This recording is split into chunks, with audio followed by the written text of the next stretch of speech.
మా వంటగదికి స్వాగతం. మా వంటగదిలో ఈరోజు పండుమిర్చి నిల్వ పచ్చడి తయారు చేయటం చూద్దాం. పండుమిరపకాయలతో మనకు కావలసిన పదార్థాలు: పండుమిర్చి 2 కిలోలు, ఉప్పు, చింతపండు 1 కిలో, నూనె 1 కిలో, ఆవాలు, మినపప్పు, శనగపప్పు, జీలకర్ర, ఎండుమిర్చి, వెల్లుల్లి, కరివేపాకు కొద్దిగా తీసుకోవాలి.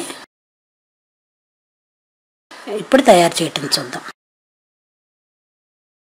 పండుమిర్చిని రోట్లో వేసి కొద్దిగా ఉప్పు,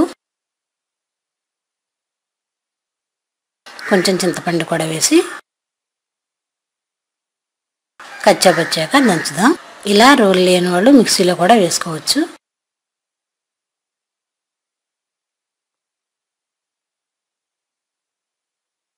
ఇలా 3 వంతులు నలిగిన తర్వాత దీన్ని తీసి ఒక బౌల్లో తీసుకొని మూత పెట్టి ఒక 3 రోజులు ఊరనివ్వాలి. ఒక గిన్నెలో తీసుకొని మూత పెట్టి 3 రోజులు అట్టే పెడదాం.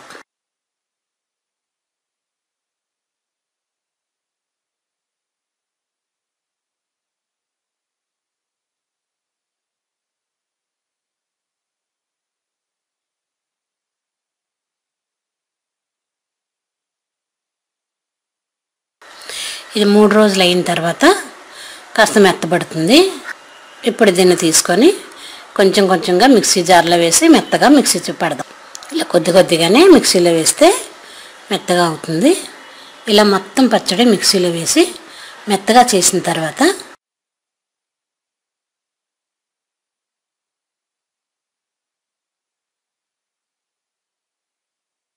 మూడు రోజులు మనం ఊరింది కాబట్టి చక్క మెత్తగా వస్తుంది. ఇప్పుడు పోపు వేసుకుందాం. స్టవ్ పై పాన్ పెట్టి 1 కేజీ నూనె వేసి దానిలో ఆవాలు,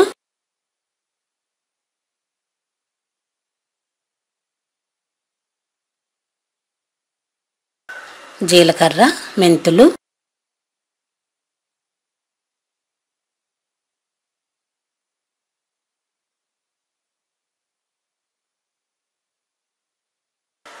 మినపప్పు, శనగపప్పు, ఎండుమిర్చి,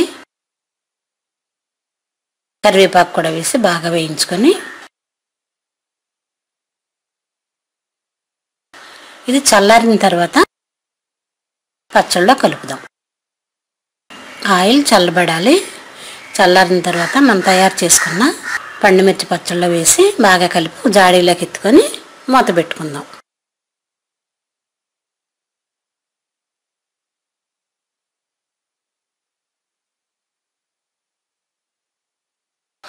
తడి తగలకుండా ఉంటే ఇది 6 నెలల పైనే నిల్వ ఉంటుంది.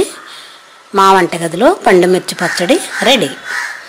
మరిన్ని వంటల కోసం మా వంటగదిని సబ్స్క్రైబ్ కాగలరు. ధన్యవాదములు.